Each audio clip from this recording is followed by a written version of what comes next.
도전입니까? 사회는 일종의 주식회사와 같다. 사회는 일종의 주식회사와 같다는 거예요. 이게 무슨 얘기입니까? 그러니까 주식회사가 여러분 정확하게 말하면 이익집단이죠. 이익집단. 네. 이익을 따라 이해관계에 의한 구조죠. 그게 주식회사입니다. 근데 사회도 마찬가지라는 거예요. 지금 우리가 살고 있는 사회는 이해관계에 의한 그런 구조를 이루고 있다는 거예요. 그렇죠, 여러분? 그러니까 우리가 사회를 얘기할 때 우리가 그 이익집단으로서의 사회라는 것이 있고 또 어떤 인간 공동체로서의 그 사회라는 그런 의미가 있어요. 이런 의미에서 사회라는 단어가 굉장히 혼용되고 있어요. 우리가 함께 사는 사회를 만들어 가야 합니다. 그러나 어떤 의미에서 이 사회가 우리가 함께 사는 것을 방해할 수도 있어요. 그렇죠? 공존하는 것을 방해할 수 있어요. 굉장히 그 계층, 또 계급, 또 어떤 그 소득 수준, 학력, 사회적 신분, 뭐 이런 것들이 있지 않습니까? 이런 계층적 구조가 왜 나눠져 있는가? 이것은 이해관계에 의한 것이죠. 이 말은 무슨 얘기냐? 여러분 주식회사에서의 권력은 누가 갖고 있어요? 주주들이 갖고 있죠. 그죠? 기득권 세력이 있잖아요. 그건 합법적이죠. 근데 우리가 살고 있는 이 사회의 기득권은 과연 그것은 합법한 것인가? 우리는 의문을 제기할 필요가 있습니다.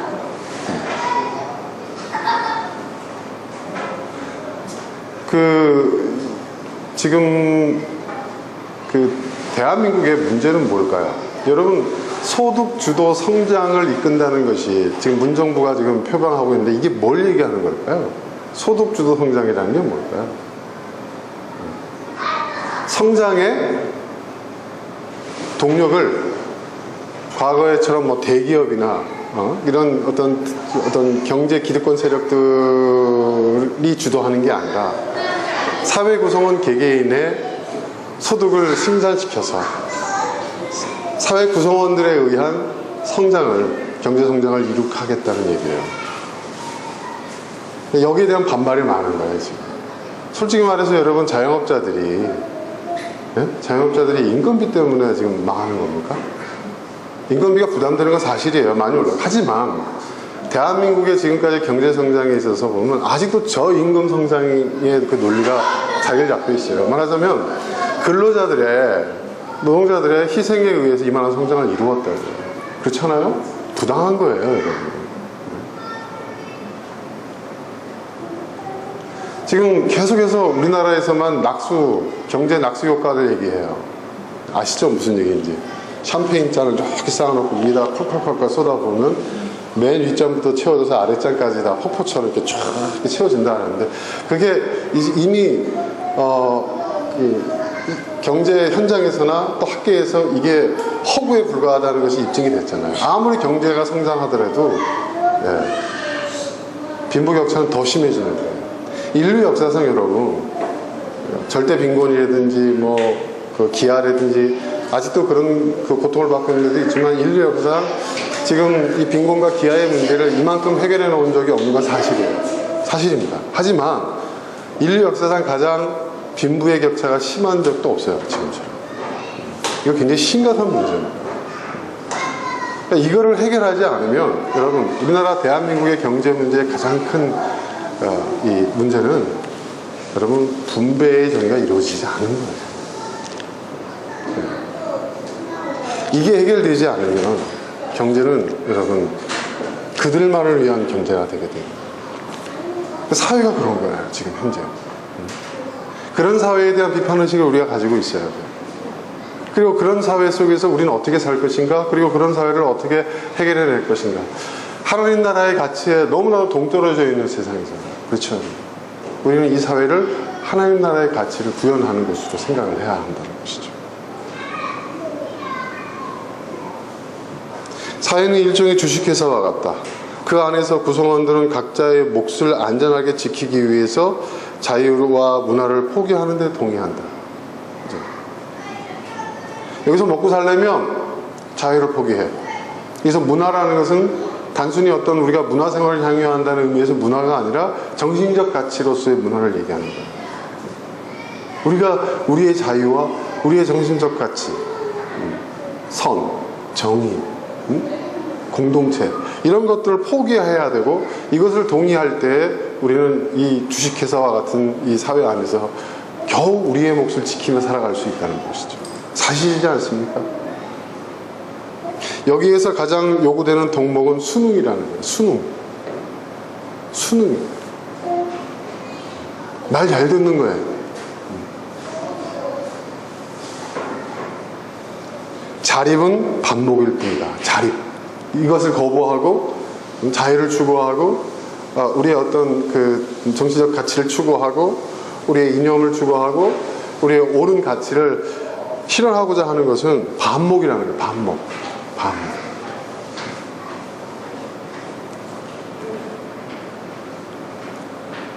사회는 현실과 창조자들을 좋아하지 않으며 이름과 관습을 사랑한다.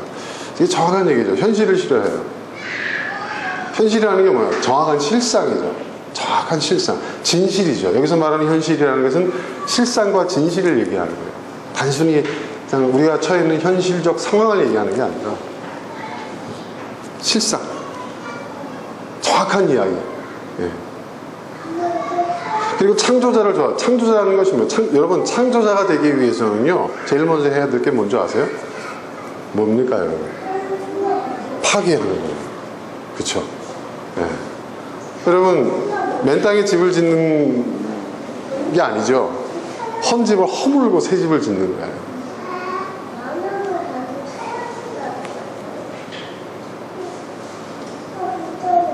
문화사조에서 그 해체주의라는 게 있습니다.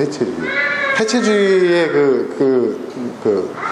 해체의 행위 자체가, 거기서 말하면 해체의 행위 자체가 또 하나의 창조라고까지도 얘기해요. 네. 굉장히 놀라운 이야기죠. 해체하는 그 자체도 하나의 창조라는 거예요. 그래서 해체주의 작품을 보면 여러분 굉장히 난해해요. 그렇죠? 네. 우리의 일반적인 시각과는 완전히 달라요. 네. 모든 것을 해체시켜버려요. 네.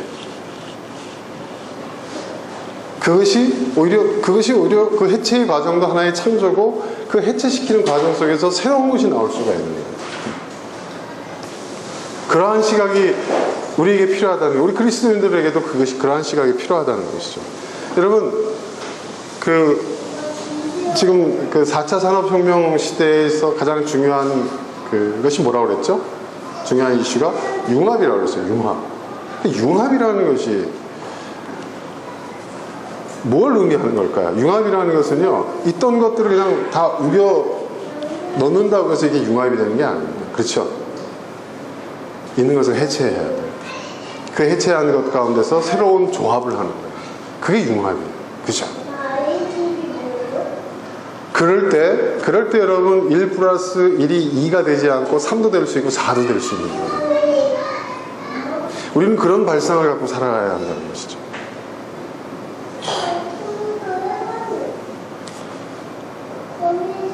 사회는 현실과 창조자를 그러한 의미에서 좋아하지 않는 것이고요.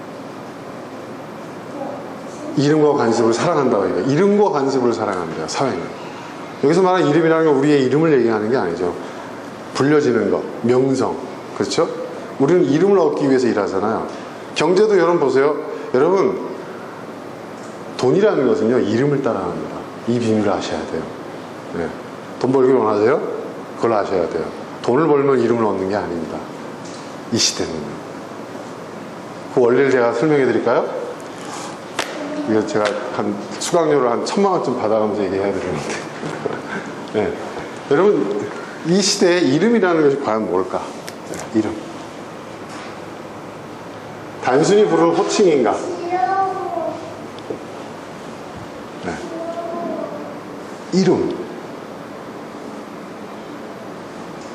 우리는 그렇게 생각해요. 돈을 많이 벌거나 어떤 남들이 하기 어려운 어떤 업적을 이루거나 어떤 결과를 만들거나 성과를 얻거나 그러면은 그 결과로서 내가 이름을 얻게 된다. 이렇게 생각을 해요. 근데 그렇지 않아요. 이거를 여러분 20세기 말, 21세기 초의 위대한 발견은 바로 이름의 힘을 알게 된 거예요. 먼저 이름을 얻으면 그것이 따라와요. 제 말 맞지 않아요? 그죠, 여러분? 보세요. 기업들이 계속해서 브랜드 가치를 올리는 이유가 뭡니까? 그쵸? 그리고 사람들이 보세요. 예전에는 코미디언이면 코미디언, 연예인이 연예인, 운동선수 운동선수, 그 각자의 영역이 딱 구분되어 있었어요. 그쵸? 그죠? 그쵸?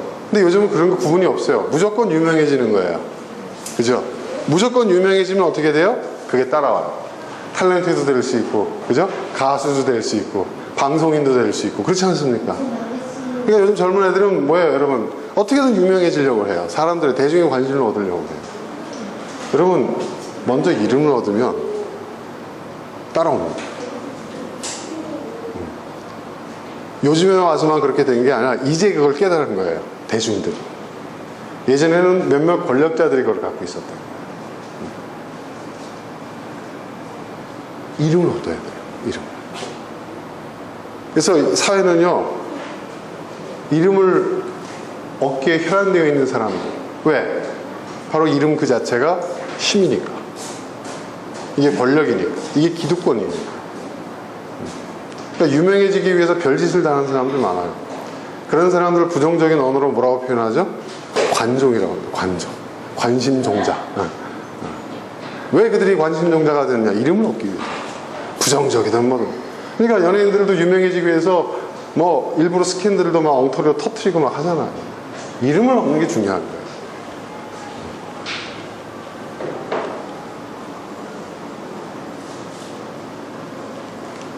그리고 관습을 사랑합니다. 관습이라는 게 또 뭐예요? 관습. 관습이라는 게 뭐예요?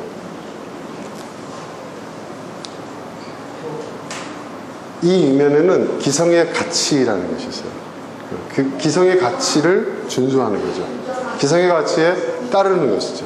그러니까 기성의 가치라는 것은 이 사회가 그 기득권자들에 의해서 만들어 놓은 그 규칙, 그것을 굉장히 좋아한다. 그렇지 않아요? 가만히 보세요, 여러분. 세상이 그렇게 돌아가고 있어요. 자, 이러한 사회, 이러한 세상에 대해서 에머슨이 뭐라고 얘기를 하느냐? 그러나 인간이고자 한다면 순응하지 않은 자가 되어야 한다. 이런 것에 순응해서는 안 된다는 거예요. 이런 것에 순응하는 것이 인간성을 포기하는 일이라는 거예요. 그리고 이것에 순응하는 사람은 인간으로서의 삶이 아니라는 거예요. 이것을 거부할 수, 이거에 대한 문제의식을 갖고 이것을 거부할 수 있어야 된다. 그럼 우리 어떻게 살아요? 이런 얘기를 하잖아요. 그죠? 우리의 문제는 그거잖아요.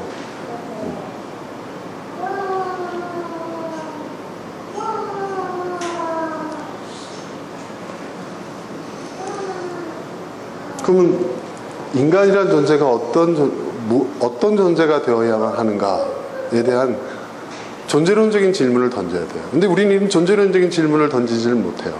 왜? 경황이 없어요. 먹고 사는 일에 바빠서. 인간은 어떤 존재여야 하는가?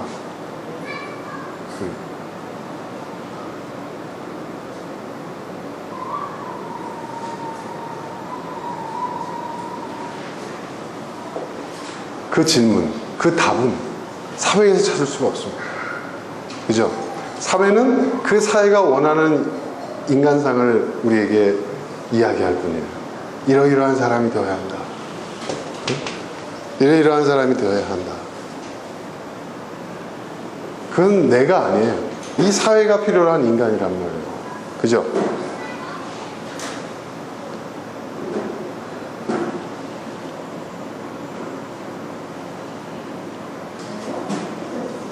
에머슨이 이렇게 얘기합니다. 우리의 정직한 마음만큼 신성한 것은 없다. 우리가 살고 있는 이 사회에서 가장 신성한 것은 뭐냐? 우리의 정직한 마음이라. 우리의 정직한 마음, 정직한 마음이라는 게 뭘까? 정직한 마음. 이 정직이라는 단어도 우리가 그 개념을 잘 이해해야 돼요. 정직하다는 것이 뭐예요? 여기서 말하는 정직이라는 것은 우리 자신, 그러니까 우리의 인간으로서의 인간으로서의 우리 자신에 대한 그 정직성을 얘기하는 것이에요. 근데 정직이라는 말 많이 표현하잖아요. 욕망에 정직해라. 그쵸? 응? 네 감정에 정직해라. 이런 얘기를 하잖아요. 그게 과연 정직이 맞을까요? 그게? 그 말은 다른 말, 욕망의 화신이 되라는 얘기가 아니에요. 그죠? 그런 곳에 정직이라는 단어를 쓰는 것은 적절하지가 않아요. 정직이라는 것은 내가 인간 그 자체로서의 정직한 마음을 가져야 된다. 그리고 그런 마음으로 세상을 살아갈 때 우리가 인간으로서 독립된 한 인격체로서 살아갈 수 있지, 이 사회의 소모품, 부속품으로서 전락하지 않게 된다는 거. 여러분, 그런 얘기를 많이 하잖아요, 우리가요. 뭐 국가란 무엇인가, 유시민 작가가 또 그런 얘기를 많이 썼는데, 이 국가라는 것은 가장 큰 단위의 사회잖아요. 그죠? 사회. 저는 국가란 무엇인가, 어떤 정부 기관으로서의 국가를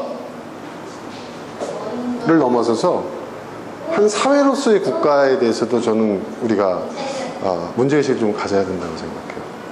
가장 큰 질문이 뭐냐면은 과연 누가 더 우선인가죠? 한 인간, 그리고 한 국가, 한 사회. 우리가 사회를 위해서 존재하는가? 국가를 위해서 존재하는 거예요. 그게 국가주의잖아요. 그게 국민교육 현장에서 제가 자꾸 얘기하고 있는 그 내용이 국가주의예요. 국가주의.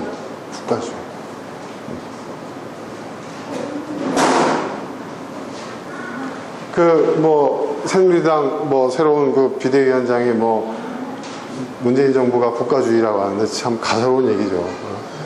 응? 가소로운 얘기죠. 그 사람이 말하는 국가주의라는 게 뭐예요? 여러분, 이 긴장관계를 우리는 늘 인식하면서 살아야 돼요. 우리가. 이 긴장관계. 내가 사회에 필요한 인간이 된다. 굉장히 기분 좋죠. 그러면 출세하고 성공할 것 같죠. 그렇지 않습니다. 말 잘 듣는 사람이 되는 것 뿐이에요. 온전한 인간으로서의 삶은 없는 거예요.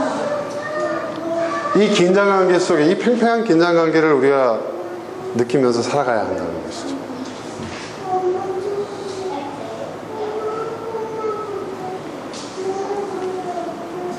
사회주의라는 것이요, 공산주의라는 것이 원래는 국가주의가 아니었어요.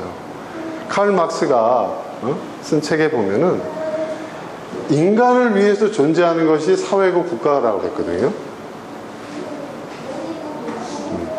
그렇게 되지 않으면은 공산주의든 사회주의든 그것은 전체주의, 국가주의에 불과할 뿐이다 라는 이야기를 칼 막스가 했어요. 민주주의도 마찬가지입니다, 여러분. 우리가 민주주의를 위해서 존재하는 게 아니잖아요. 그죠? 인간을 위해서 존재하는 것이 이런 사회적 시스템들이라는 거예요. 그죠? 근데 이것이 이제 거꾸로 돼버린 거예요. 거꾸로 된 거예요. 교회가 존재하는 이유는 하나님의 나라를 위해서 존재하는 것인데, 이제 교회가 하나님 나라 자신이 돼버린 거예요. 통일시 돼버린 거예요. 그죠? 그러니까 교회 열심히 다니고, 교회 충성하고, 교회 헌금하고, 교회 봉사하고, 이것이 뭐예요? 하나님 나라에 상급을 쌓는 일이라고 하잖아요. 하나님 나라에 충성하는 것이라고 얘기를 하잖아요. 그거와 똑같은 거죠. 그러니까 지금 보면은 공산주의나 사회주의나 또 심지어 민주주의까지도 최근에 와서는 이런 전체주의적 성향을 띠고 있다는 것이죠. 거기에 대해서 우리는 아주 심각한 문제의식을 가져야 합니다. 왜냐하면 자유는 하나님이 우리에게 주신 거예요. 신이 우리에게 부여한 거예요.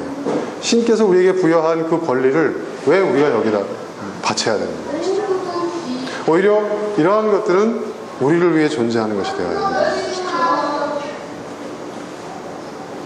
그것을 행사할 수 있는 것이 예전처럼 우리가 총칼 들고 싸울 수는 없지 않습니다. 이젠 투표죠, 투표. 투표를 통해서 우리가 바꿔야 된다는 거예요.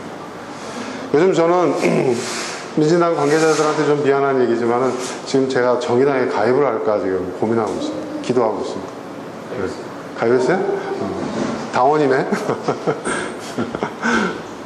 그러니까 정의당이 추구하는 이념, 이런 부분, 저는 어느 정당의 그 이념도 제가 이렇게 다 이렇게 100% 제가 수용한, 제 성에 차지 않아요.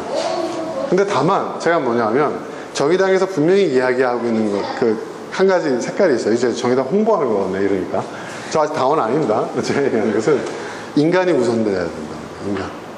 인간이 우선돼야 된다. 인간. 그리고 모든 인간은 뭐예요? 평등하다는 거예요. 평등하다. 저는 가장 예수의 정신에 가까운 거라고 저는 생각을 합니다. 근데 요즘 보니까 정의당이 다행스럽게도 자유한국당보다 지지율이 높아서 반가운 일이긴 한데 이게 계속 지속될까 그런 것도 생기고, 또 노회찬이라는 그 정말 큰 인물을 잃고 나서 걱정도 되고, 또 반성도 되더라고요. 제가 여러 가지 면에서 난 뭘 했나 하는 그런 생각 들고, 그래서 기도 중에 있습니다. 근데 가족이 동의하지 않으면 저는 안 하려고 합니다.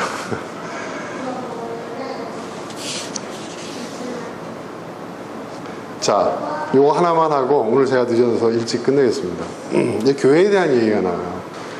여러분, 에머슨 목사 아들인 거 아시죠? 네, 신학 공부도 했습니다. 네. 자, 교회 그림이 딱 있으면서 이제 이쪽 페이지에 이제 뭐라고 나와 있는 이렇게 얘기 있어요.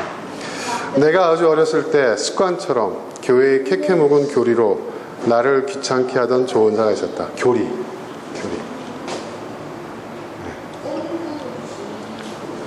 보통 이 교리의 입장에 서는 사람들이 얘기하는 것이 뭐죠?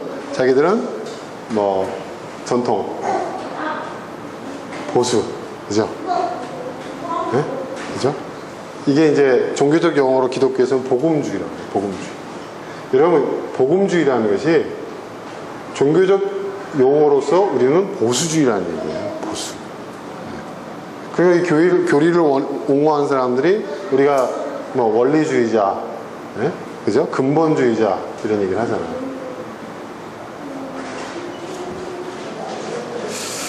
자, 습관처럼 교회의 캐캐 묵은 교리로 나를 귀찮게 하던 조언자가 있었다.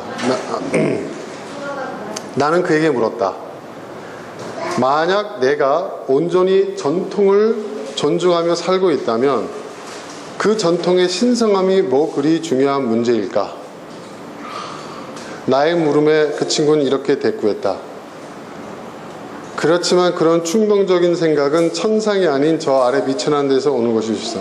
자, 지금 이 전통에 대해서 그러니까 이 얘기예요. 그러니까 내가 온전히 전통을 존중하며 교리를 존중하며 살아야 한다면 왜 그래야 되냐는 거예요. 왜 그래야 되냐? 내가 왜 전통을 그렇게 존중하며 살아야 하느냐는 것이죠. 응?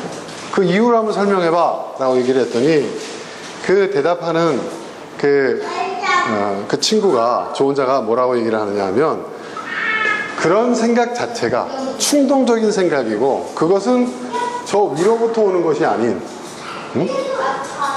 저 비천한데, 그러니까 거룩하지 못하고 속되고 또 굉장히 비판적이고 자유주의자적인 불순한 데에서 오는 생각이다. 그 생각 자체가. 그러니까 우리 한국적인 상황 얘기하면은 마귀가 주는 생각이다. 이제 이런 얘기죠.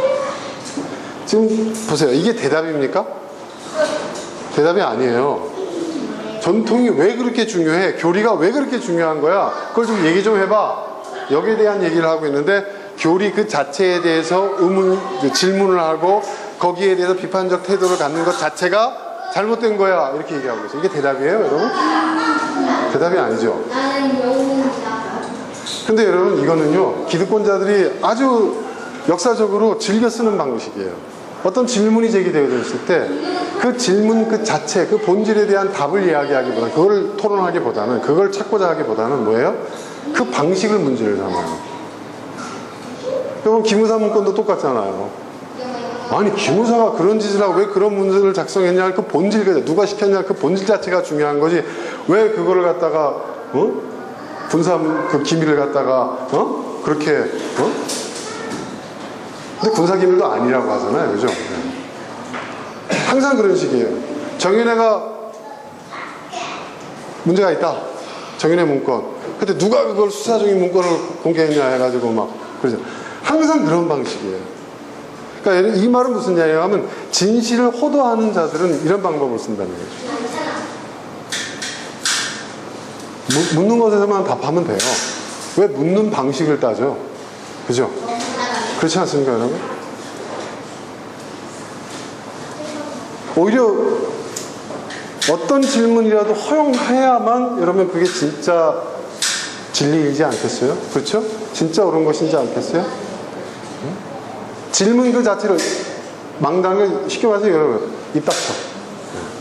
그거예요. 시끄러 입 닥쳐 이거예요. 그러니까 에머슨은 얘기하는 게 내가 왜 입 닥치고 무조건 이 교리와 전통, 이 사회적 어떤 이런 그 통념 이런 것들을 난 따라야 되냐 이거지. 이게 정당한 거냐는 문제.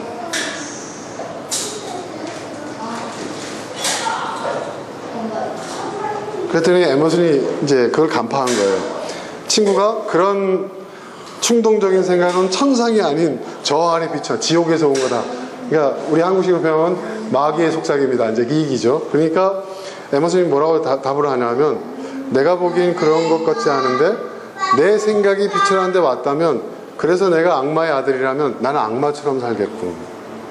이런 얘기예요. 이거 아주 여기 기가 막힌 풍자가 있는 거예요. 단어가 있는 거예요. 뭐냐면 이런 질문을 던지는 사람은 더 천사처럼 살고 이 닥쳐 하는 사람들은 악마처럼 굴리네요. 그렇죠? 중세 1000년 동안 여러분 로마 카톨릭이 그렇잖아요. 이 닥쳐를 외쳤잖아요. 그러면서 얼마나 많은 악마 같은 짓을 했어요. 수많은 사람들, 얼마나 많은 사람들을 종교 재판을 죽였어요. 그렇죠? 네. 인류 역사상 가장 큰 범죄라고 얘기하고 십자가 원정을 몇 차례나 일으켰어요. 그렇죠 여러분? 입 닥쳐라고 정당한 질문에 대해서 입 닥쳐라고 말하는 사람들이 지금 에머슨 얘기하는 거예요. 그들이야말로 악마라는 거예요. 그들이야말로 악의 편에 서 있는 사람들이에요. 이러한 질문을 하는 것, 내가 왜 이것을 받아들여야 하고 내가 왜 이것에 순응해야 되고 내가 왜 이것을 따라야 해 라고 질문하는 사람은요 오히려 더 진리에 대해서 선에 대해서 진지한 추구를 하고 있는 사람들이라는 거예요. 그렇죠 여러분? 그 질문을 존중할 수 있어야 되는 거예요. 답을 여러분 중요한 것은 뭐냐면요 그 답이 있느냐 없느냐가 아니에요. 그렇죠 여러분? 답이 있느냐 없느냐가 아니에요. 던져지는 질문에 대해서 어떻게 그것을 받아들이느냐.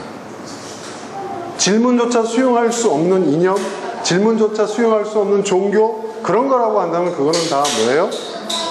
악마적인 거라는 거예요. 굉장히 놀라운 이야기죠. 그러니까 우리는 끊임없이 어쩌면 진정한 의미에서의 인류 역사의 진보는요 또 그 한 개인으로서의 성장과 성숙은 이 질문에서 나오는 거예요. 그러니까 여러분 아이들이 어떤 엉뚱한 질문을 하더라도 그것을 여러분 야 너 왜 그런 쓸데없는 질문을 해? 엄마 바빠 아빠 바빠 이렇게 하지 마세요. 왜냐하면 걔네들은요 믿음이 있는 거예요. 첫 번째로 내가 질문하면 엄마 아빠가 해결해 줄 거라 싶어요. 그리고 그 아이들 입장에 정직하게 질문하는 거예요. 그게 이상한 거예요. 그죠? 이상한 거예요. 예전에 우리 경원이가 막 울면서 한번 항의를 한 적이 있어요. 어릴 때. 부당하다는 거예요. 어?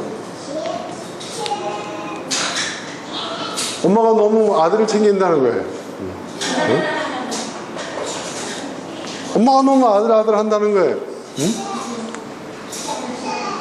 그리고 이렇게 봐도, 응? 근데 제가 이렇게 봤을 때는 그렇게 별 차이가 나지 않는데 아이 입장에서는 굉장히 서운한가 봐요. 어릴 때예요. 유치원 다닐 때 그런 얘기를 했어요. 응. 그럼 네가 부당하다고 느끼는 걸 한번 얘기를 해봐 그랬어요. 응? 얘가 제일 부당하게 느끼고 있는 것은 먹는 거. 왜 먹는 거에 대해서 부당하게 느끼고 있냐면 그냥 뭐가 부당해? 엄마는 너하고 동생하고 똑같이 나눠주는 것 같은데 근데 얘 얘기하거든요. 자기는 동생보다 한 살이나 더 먹을 거예요. 한 살이나. 이게 무슨 말일까요? 자기가 더 크고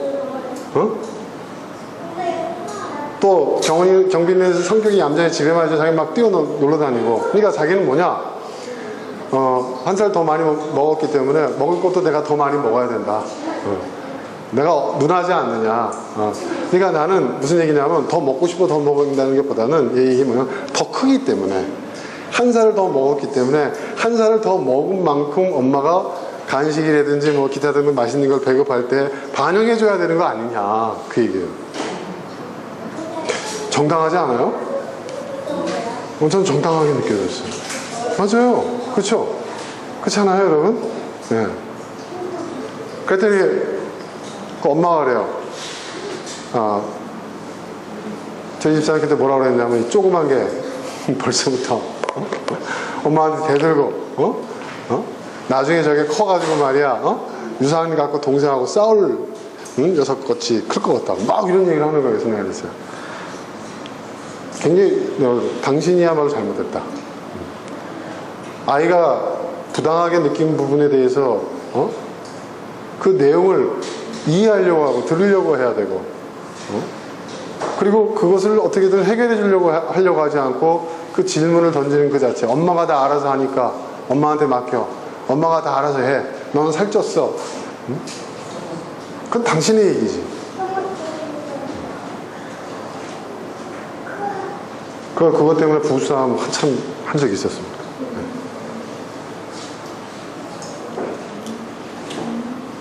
제가 생각할 때 우리 집사람하고 저하고의 이제 그런 부부싸움이 우리 각자를 성장시키는데 많은 도움이 줬던 것 같아요. 그런 부분에서. 근데 물론 가끔씩 감정싸움으로 번져가지고 걷잡을 수 없을 때가 있었지만은 감정이 참 문제예요, 항상. 자, 그겁니다. 그러니까 제가 얘기하고자 하는 것은 그거예요. 여러분, 질문을 던져야 됩니다. 질문을 던져야 돼요. 그러니까 가끔씩 성도님들 가운데 저한테 그런 얘기를 하죠. 목사님은 성경을 참 기존 교회에서 보는 시각과는 좀 다른 시각에서 성경을 이해하시고 그렇게 설교하시는 것 같습니다. 그래서 좋아서 그런 얘기를 하시는 거죠. 그런 얘기를 하세요. 근데 그거는 제가 던졌던 질문들이었거든요. 여러분이 지금 저한테 던졌던 그 질문이 사실은 제가 과거에 던졌던 질문들이에요. 저는 아무도 답을 안 해주더라고요. 심지어 신학교에서조차. 그래서 그 답을 찾았어요. 답을 찾아보니까 많더라고요, 답이. 네. 교리라는 질문 그 자체를 허용하지 않는 이 도구마에 눌려가지고 그냥 가르쳐주는 데만 받아들이는 그런 전통에 익숙해져 있는 한국 교회에서 용납할 수가 없는 거죠, 질문. 그리고 그러다 보니까 더 좋은 답이 있는데도 불구하고 옛것에 집착하게 됩니다. 기독교뿐만 아니라 우리가 살고 있는 사회도 마찬가지가 아닌가 그런 생각을 해보게 됩니다. 여러분, 더 나은 세상을 우리는 만들어야 돼요. 여러분, 민주주의가, 자본주의가 그 인류 역사, 인류 공동체의 가장 이상적인 완성체라고 생각하십니까? 그렇지 않아요, 여러분. 인간이 지금까지 살아오면서 수많은 형태의, 여러분, 그죠? 사회 구조가 있었어요. 그렇죠? 사회 구조가 여러 가지 형태가 있었어요. 그래서 인간의 삶을 위해서 그 시대에 맞는 옷을 입었을 뿐이에요. 자본주의가 여러분 최종 완성이고 그건 자본주의 도구마예요. 그렇죠? 우린 그걸 넘어설 수 있어요. 그리고 이미 사회는요, 세상은요, 여러분 신자유주의 시대예요. 그렇죠? 네? 이념이 밥 먹여주는 시대가 아니에요. 그죠? 공산주의, 사회주의, 민주주의가 중요한 게 아니에요, 이제는. 예전에 그 등소평이 얘기했던 게 백묘, 흑묘. 그거 딱 그 얘기 아니에요. 검은 고양이, 흰 고양이가 중요한 게 아니라는 거예요. 세상이 이렇게 바뀌었어요. 트럼프 보세요. 트럼프가 돼서 이렇게 된 게 아니에요, 여러분. 이미 오바마 전부터 시작해서 그런 기조가 있었어요. 트럼프는 뭐예요? 꺼리낌 없이 하는 거예요, 이 사람은. 지 성격대로. 유럽은 안 그럴 것 같습니다. 유럽 보세요, 여러분. 지들끼리 뭐 유럽연합도 만들었다가 그걸 또 깨기도 했다가 자기들 마음대로 하잖아요, 여러분.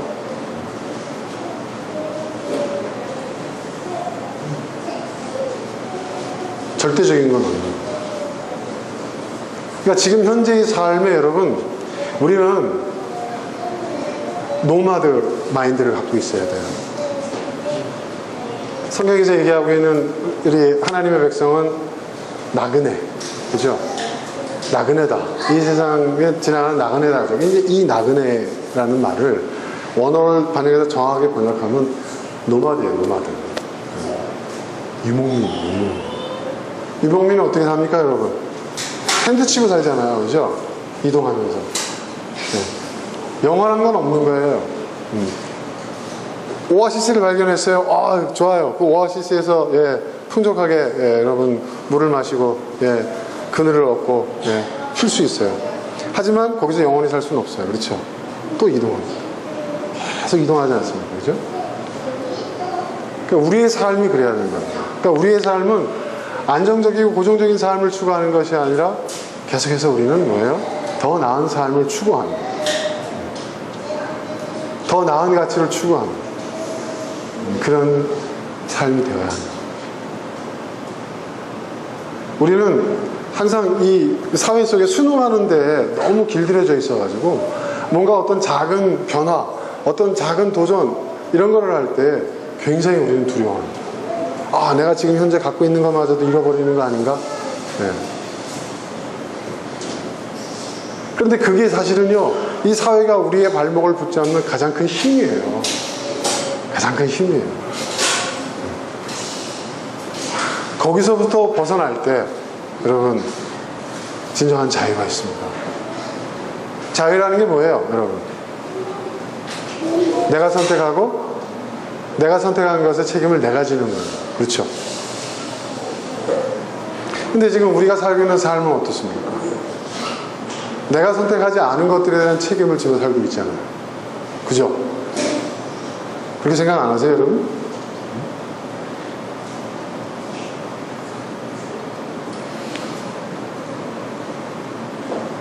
자, 오늘 이 에머슨이 우리에게 이야기한 두 가지 주제가 있습니다. 이 사회를 살아가고 있는 오늘 이 그리스도인들이 정말 진지하게 고민해야 하는 주제가 아닐 수가 없습니다. 그런 문제의식을 갖고 그리고 끊임없이 여러분 두드리면서 살아가는 우리 모두가 될 수 있기를 바랍니다. 자, 이 시간 우리 함께 기도하겠습니다.